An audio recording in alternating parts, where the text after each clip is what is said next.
So let's get more now on one of our main stories this hour. That's the investigation into that attack in New Orleans on New Year's Day.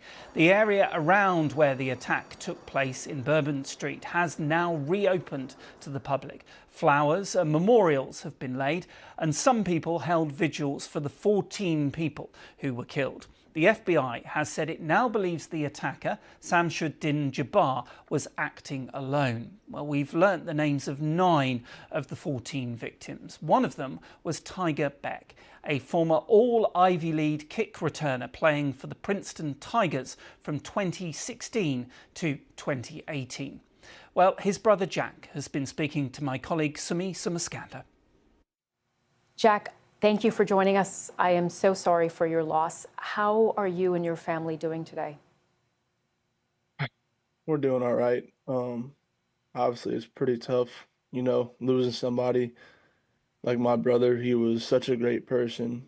He has so many friends. If I were to put on an announcer, stand up if you were Tiger's best friend, hundreds of people would stand up. It hurts. That was my best friend. Looked up to him for everything. He was my role model, my inspiration. All I ever wanted to do was just make him proud. He was so selfless and kind, resilient, and my parents and my sisters have been pretty emotional as you could think, and I just try to been there to be that rock for them. It's definitely been pretty tough though. I can't imagine how devastating this moment is for you and your family, Jack. Your family is from Louisiana. I understand that Tiger was living in New York. So tell us more about what he was doing over the holidays, why he was in New Orleans. Yeah, he he came home for the Christmas holidays and New Year's from New York for a couple of weeks, and he was working from home. Me and him, we were hunting. He was with my family every day. We hunted, we fished. He ate more gumbo than one could ever possibly eat. He was cooking for us, taking naps with all of us, just hanging out.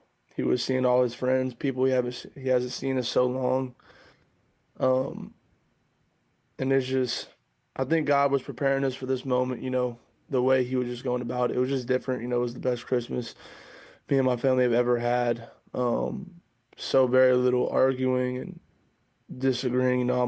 We have 6 people in my family. So, obviously it's a good bit of people to bicker at and stuff. But, this Christmas it just felt different. He saw all these people he hadn't seen in years. It's kind of like he was going on a goodbye tour without even knowing it. And his best friend, whenever I left to go back up to Dallas, his best friend Ryan, who works with him up in New York, came down for the New Year's whenever I left, so he would be with him. And he just wanted to show Ryan New Orleans what it was all about.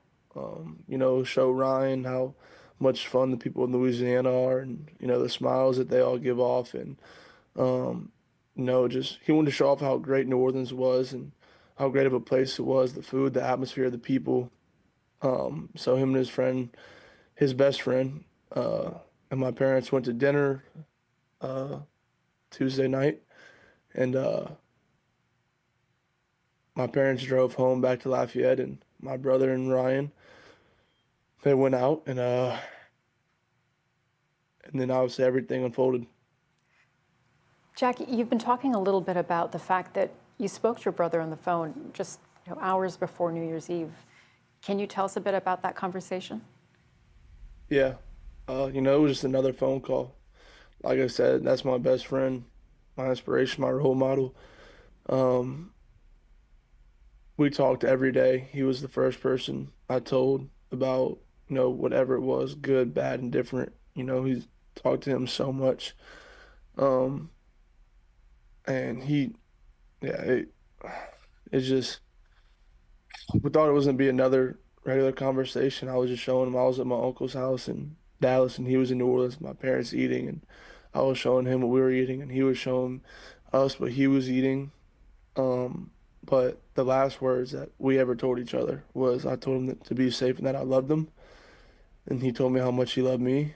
I hung up the phone, and that was the last time I ever spoke with him.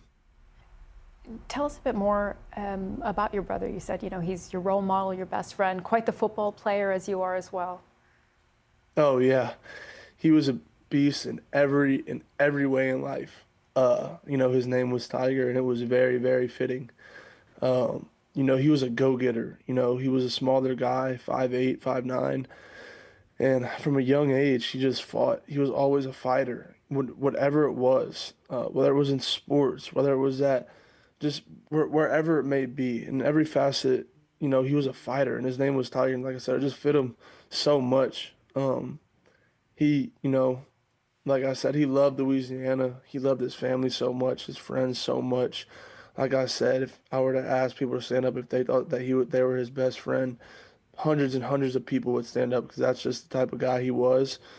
He's touched so many lives and impacted so many lives, and you know, me and my family, this is something that we're gonna have to deal with, every time we wake up and every time we go to sleep. Um, it's gonna be something, every holiday there's gonna be an empty seat at the table. Um, but he wouldn't want us to grieve and mourn. He'd want us to keep attacking life. He'd want us to go and do what he did, be resilient, charismatic, loving, kind. He'd want us to go be there for each other in all our different endeavors. And he was just, like I said, my role model, my family's role model. My family's gonna miss him so much. My mom, my dad have done such an awesome job just raising me and my three siblings. We're so close, us three. So many people always tell us they've never seen siblings so close like this ever before. And the first thing I told my parents and my family was, because like I said, he lives up in New York, and we're just all scattered across the country. And I told him, instead of only seeing him a couple times a year, um, now he'll be with us in every moment, in every part of our lives. He'll be with us whenever we're waking up, when we're going to sleep, when we're walking, when we're at work, doing whatever. He'll be with us in every single moment now. Jack, thank you so much for sharing your story with us, and our condolences go out to you and your family. Thank you. Yeah, thank you so much. Jack Bech talking to my colleague Sumi Sumaskanda. Well, the FBI says it's been unable to establish a definitive link between the New Orleans attack and a Tesla Cybertruck, which exploded outside a Trump hotel in Las Vegas. The driver was killed in the explosion. Las Vegas police have identified 37-year-old Matthew Allen Liversberger as the man who rented the vehicle and drove it from Colorado to Vegas. His badly burnt body had a bullet wound to the head. Police say he appeared to have killed himself while setting off explosives in his vehicle. Our correspondent in Las Vegas is Lily Jamalia. I'm standing in front of the Trump International Hotel in Las Vegas, where there remains an enhanced law enforcement presence one day after a Tesla Cybertruck packed with fireworks and camping gas exploded at the entrance. That explosion killed the person driving the vehicle and also inflicted minor injuries on 7 other people. Authorities believe that the driver was 37-year-old Matthew Liversberger of Colorado Springs, Colorado, but they are still awaiting confirmation. The driver's body, they say, was burned beyond recognition, but they did confirm that the driver of the vehicle suffered a gunshot wound to the head.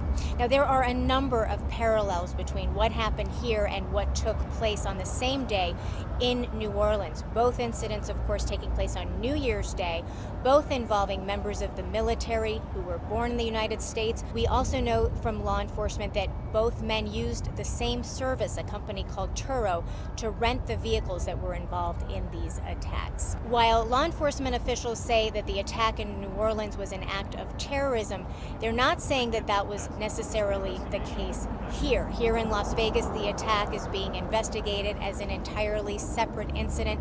The motive remains unclear, but one official on Thursday did say that it's not lost on authorities that this attack took place in front of a Trump property and involved a Tesla vehicle. The FBI is asking for leads, and so far they say they've gotten hundreds of tips.